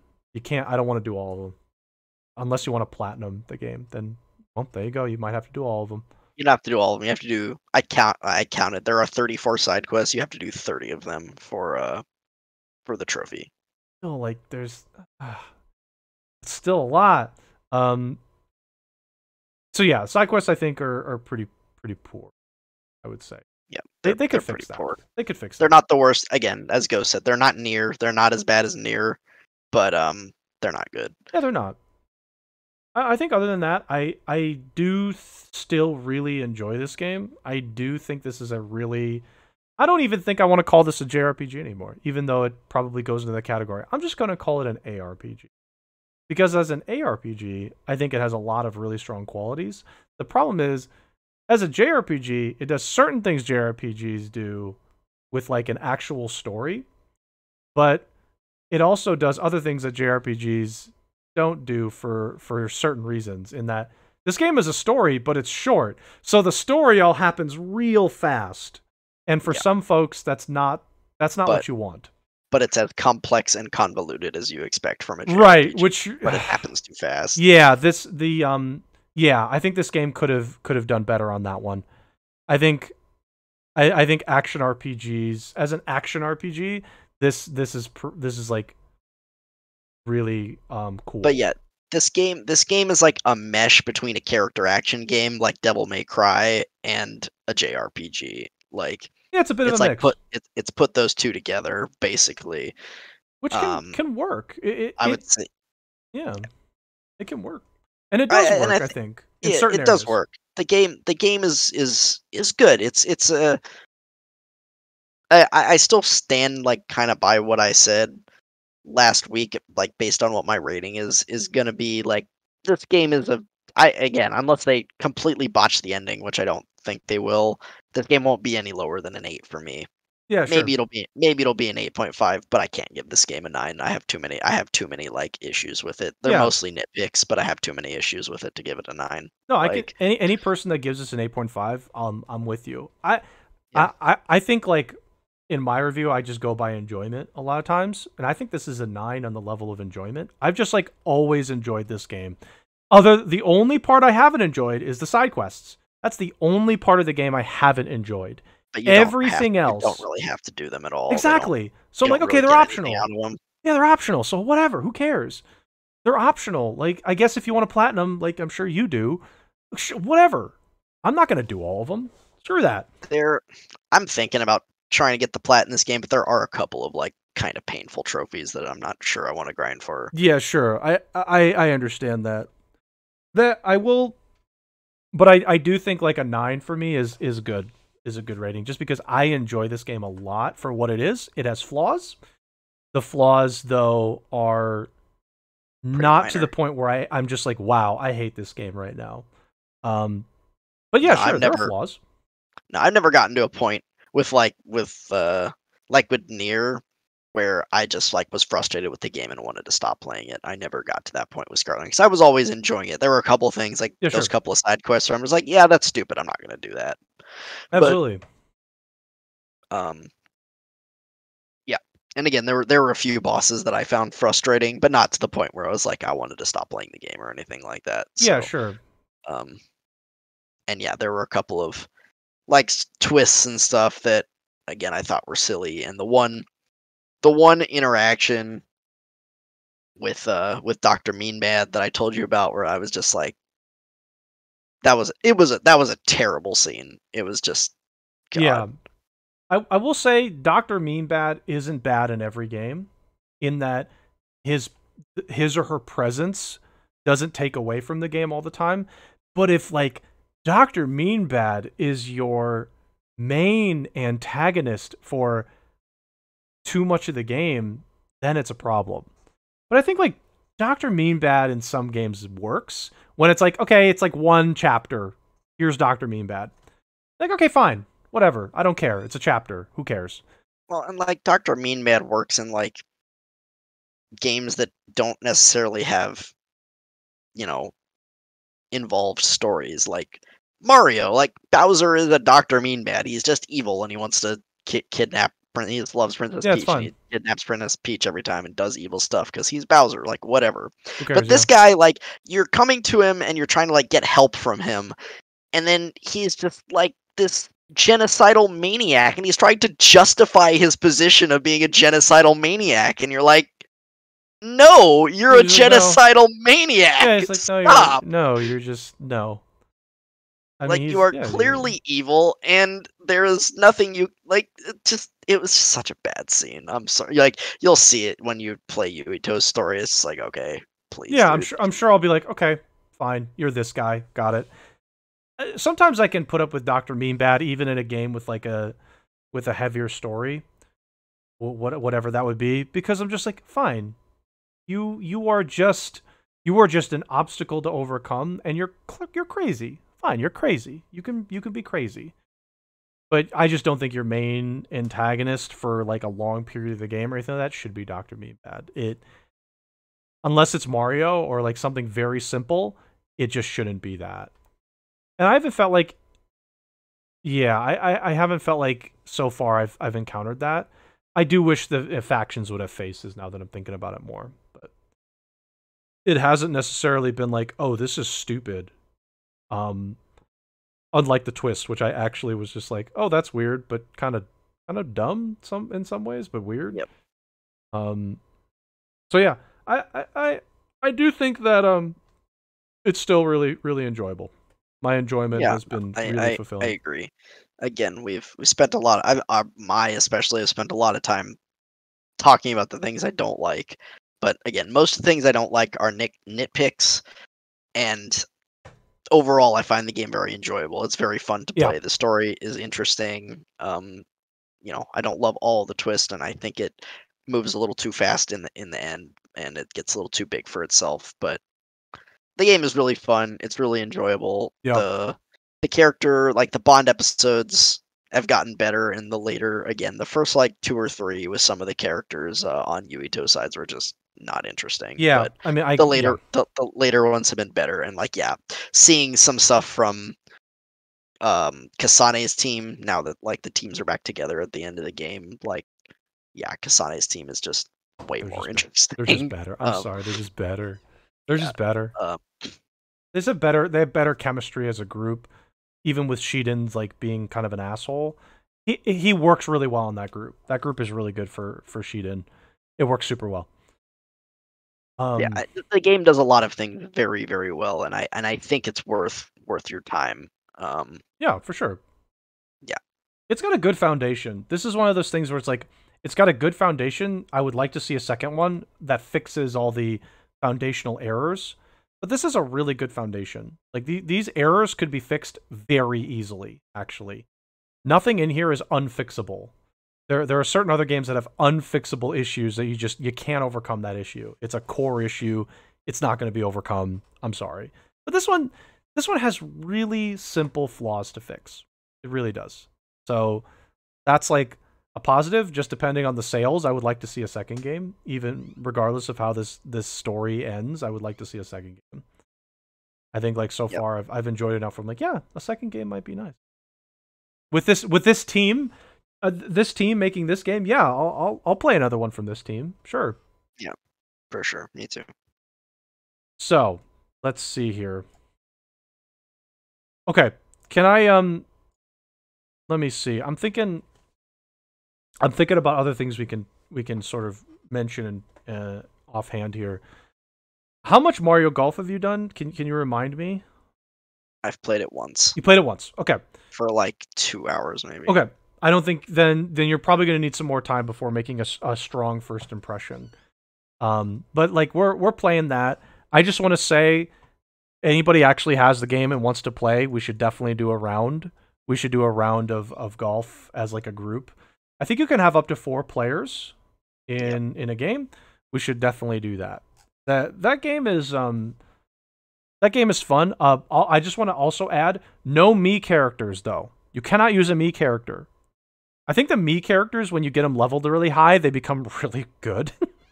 I'm sure they Uh, get super yeah, overpowered at high compared levels. to the normal characters. So let's use normal characters only.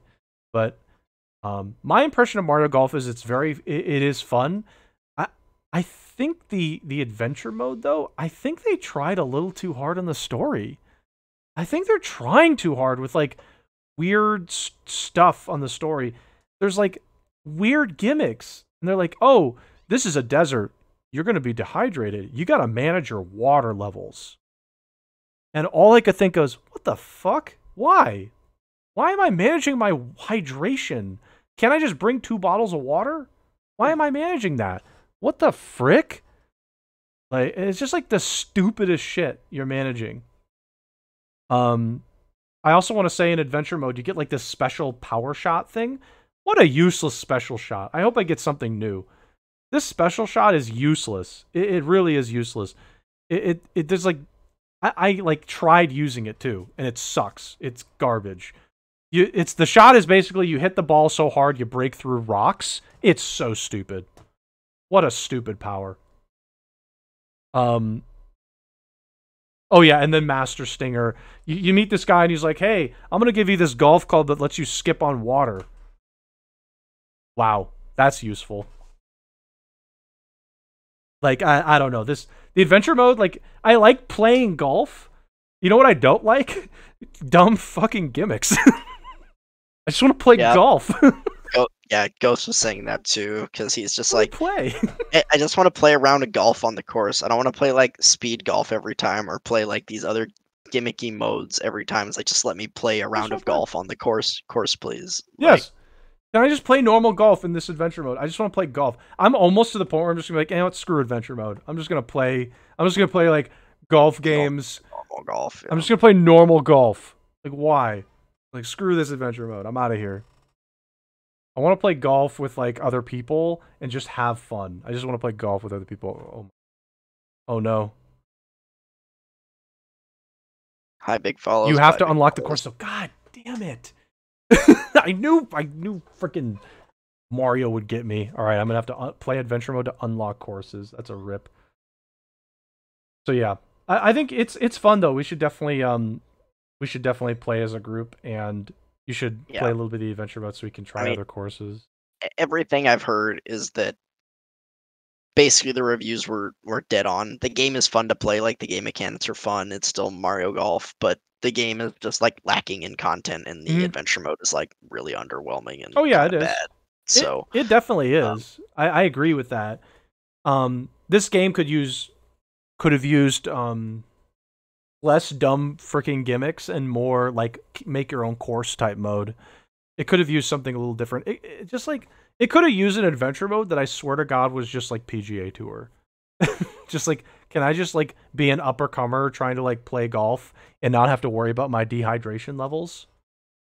Um, yeah, yeah, they did say they yeah, were gonna have free DLC for this yeah. game. We That's don't know nice. when it's coming out or what's gonna be in the pack though. Yeah, if this had a course editor, it would be infinite content, and I think Nintendo wouldn't like that actually. Nintendo would not like that. They're like, wait a minute, I mean, Mario Maker exists. Like, why can't they do it in Mario Golf? Like, I don't know. Like, that would require effort. yeah, you're right. Do we know the same Nintendo? I think we know a different Nintendo. Nintendo doesn't put their all into certain things. They just don't. This game, like, it feels like it was made on a very like low budget and a low amount of time as well. Like, it's like this was like an 18-month project, and they gave Camelot like $100. And like, here, make a Make fucking this Mario game. Golf. Make a golf game now. Make a golf game. Like you gave us $100 in like 12 months. Make it now. Make it. Make it now. Put an adventure mode in it and force the players to play adventure mode with a me that makes the worst possible noises imaginable. Who should we use to make the me character noises? A dying rooster. Find a dying rooster and just hit it and let it make noises.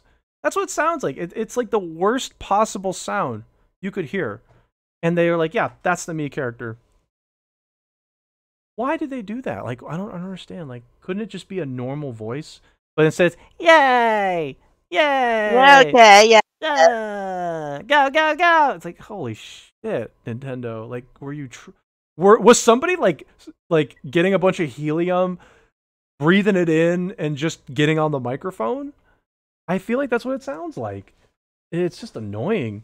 But I do want to get a group golf game going. I think like the game, if you play with a group, would be really fun. Actually, I think the speed golf would be really fun too in a group. I think that would be pretty fun. That's how I feel about the golf game. I think there's like some missed opportunities there too, but it's still enjoyable. So I don't know. I like it, and I wish there was more, but it's still something. Yep.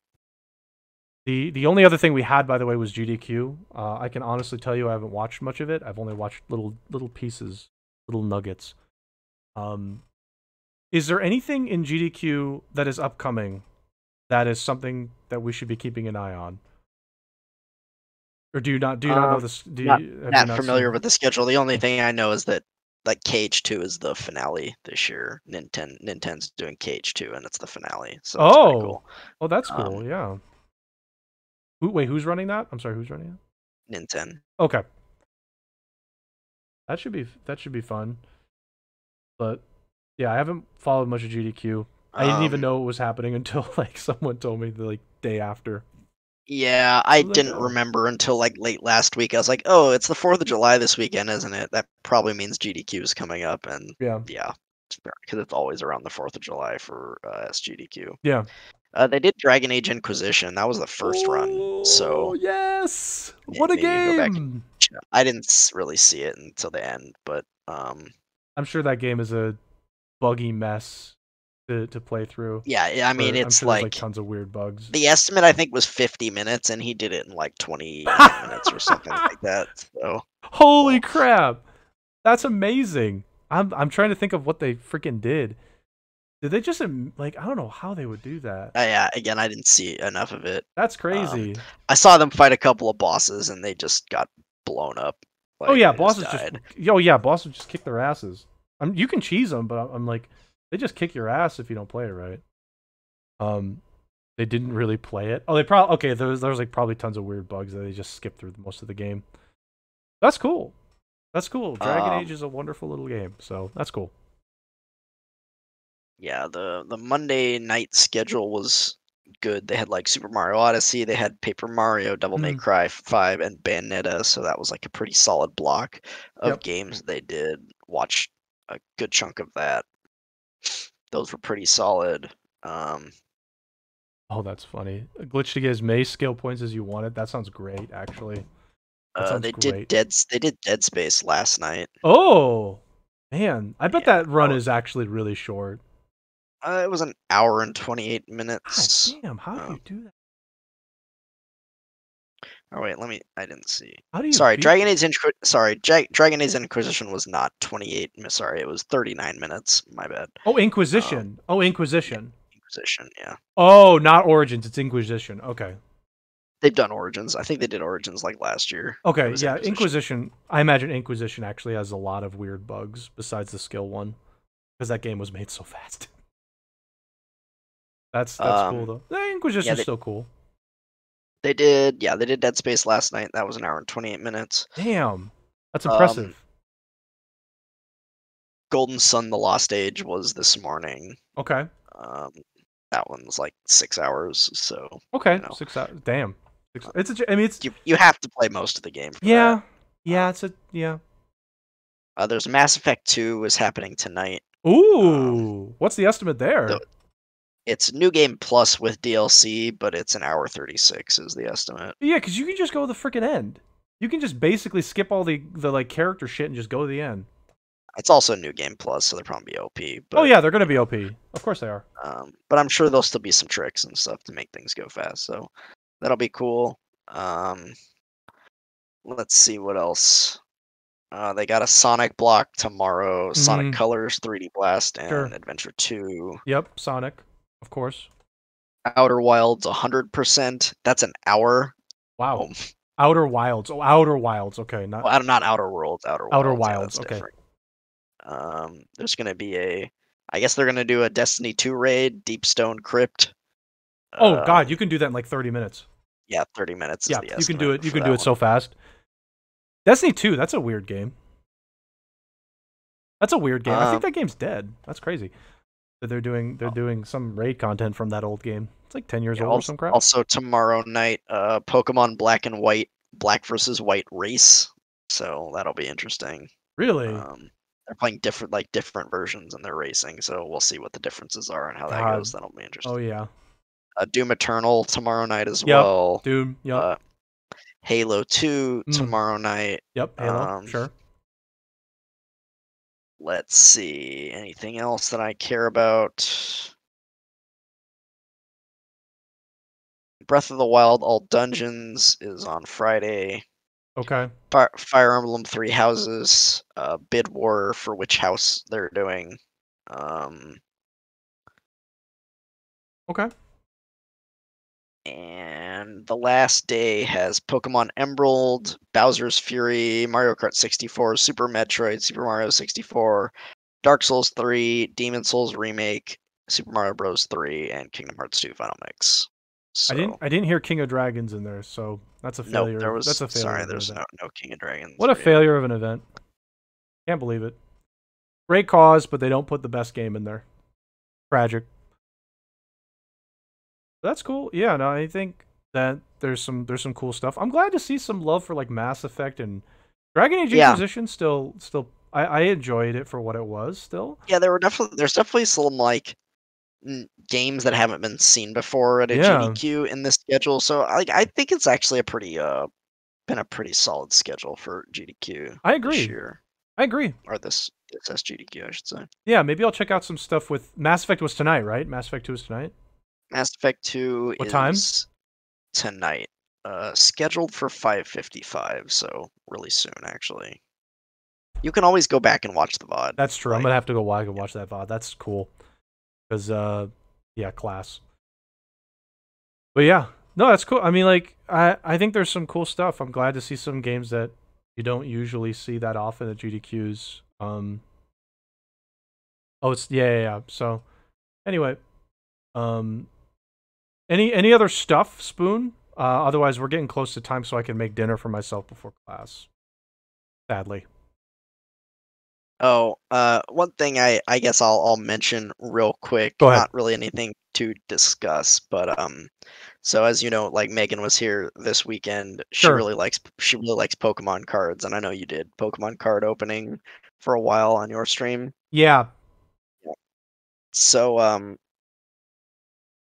we had, yeah, a ton of stuff like to open. I bought her some cards and she bought some for herself. They did a reprint of Vivid Voltage, which I think I saw you open a box of that at one point. Yes. Um, yeah, so she got the rainbow big Pikachu card in that box. So that was pretty cool. The Chonkachu. Hmm. That's it. Okay, I'm gonna go so I can go scream in a room because I opened like I think 2 boxes of that shit. Unbelievable. Yeah, I I don't mean, know how but much that is anymore. I haven't looked at TCG Player in a long time, but that makes me a little upset because I really wanted it was Chonkachu. a crazy good And box. it's rainbow, right? Yeah, rainbow Chonkachu. That's Yeah. still probably like, oh my god, I gotta look that up now. How much is that now? Let's see here. By the way, I think box prices have gone down again. I looked on Amazon; they were a little bit cheaper. Vivid Voltage is actually like been out there for a while now. Chunky Rainbow Pikachu. Let's see, where's the price guide? Now I gotta find Vivid Voltage because it's been a few sets. God Yeah, I mean, damn, it's still like $300 on TCG Player. Ah, that's painful to look at. Oh, that's tragic. yeah, That's tragic. that box was just insane. She got the rainbow Chonkachu. That's a good one, man. She got the two what are they called? Like secret rares or amazing rares? I don't remember. The two the Sword and Shield legendaries, Oh hollow, yeah, those not ones are like a good amount. Those are like 30, no, and then 20 or she 30 got bucks. the full art Nurse Joy as well, or Pokemon Center lady as they call it. It was a That's a good one. crazy good. It was an insanely good That's a good box. It one. was just, but then we opened a Chilling Rain box after that, and that was fucking dog shit. Oh yeah, Like I mean had it's nothing in that that's one. how it goes, Like man. And that's how it goes. You win some, you lose some, and occasionally you'll get some good stuff. I actually regret selling my Marnie. My Marnie like doubled in value, and I oh sold it when really? it was not. Yeah, it went from like 25 bucks to 50. I kind of Hmm. wish I'd held on to that, but it is what it is. I still have some other ones back there, and yeah, I mean I want to get back into it, but it's been so expensive, and I just like don't want to spend the money on it right now. When there's other things I would rather put money towards and Yeah. things like that. But like Pokemon cards, I do want to get back into it. Yeah, I've we been keeping an found eye a on box prices too, so they've gone down on Amazon, which is good. That's yeah, I mean especially there like Chilling Rain. I think was the one. that's the newest Battle set. style. No, what was it? Chilling Battle Rain. styles. It might have been Battle styles. Battles Chilling Rain is Battle Style, dude. Battle Styles is garbage. Don't open, like, it's so hard to get hits in that set. Apparently, it's just really Oh yeah, bad. yeah. Like it's Well, yeah. cheap I'm sure because that's why no the one price wants went it down. because it's a garbage set. But That's why the price went down. I um, imagine. Yeah. I yeah. mean, But yeah, hey, we actually found there's a card store that's not that far away from my house. It's like you have to drive, but it's like a couple of miles. So and they have a really good like how much was the box selection. of Chilling Rain? like 130 or 135 Yeah, maybe. that's the going rate right now. Yeah. It's gone up for sure. But yeah, I just don't want to spend that much right now on cards. Yeah. I love them, Yeah, but that's it's just very too much. expensive. It's just I'd rather put my money to other stuff, save for other things, like Yep. Scarlet Nexus, for example, because I bought the digital deluxe super awesome special, edition, and that was a good one, Hmm. I think. So anyway, let's close things down so I can make myself food and get to class, get back to it. So thanks everybody for joining, particularly those who were hanging out in chat from the live stream. And be sure to check out our YouTube. Lots of videos there. Be sure to follow us on all of our other channels like Twitter. Follow the Twitch if you're not. The giveaway, by the way, there's a giveaway. Exclamation point giveaway is the link. It's going to end tonight at 11:59 p.m. PST. So for the Eastern time zone folks, it'll actually end tomorrow early morning.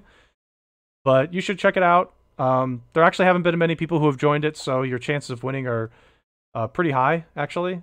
You should check it out and participate. We'd appreciate it too, because there's some stuff in there that you can help us out with. And so far, the people that have participated have given us some good things to look at and think about for next time we meet and talk. Additionally, there'll be D&D this Friday if you're interested in that, 7 p.m. PST. And yeah, I think that's most of the stuff for our concluding remarks. Spoon, is there anything else you'd like to share before we close the stream? Yeah, I mean, just remember to keep supporting the YouTube videos, the Scarlet Nexus playthrough. Again, I'll be finishing up Yuito's story tomorrow morning. Will be Phase 11 and 11 standby, and then Friday morning I will do Phase 12 to finish up Yuito's story. So, Very cool. yeah. Yep. So that'll be tomorrow morning. You'll see the you'll see us ping the Discord and such. Okay. Well, like I said, we talked about a lot. It was good. And at some point before next week, Spoon and I will be getting together and figuring out the Scarlet Nexus review. And we'll either do that next week during the podcast, or we'll end up doing it off podcast and we'll do a video of it separately. But that should be a good one, and be sure to check that one out next week. So we'll see you guys later, and tomorrow will be a Spoon's Scarlet Nexus stream. Yep. See you guys. Later.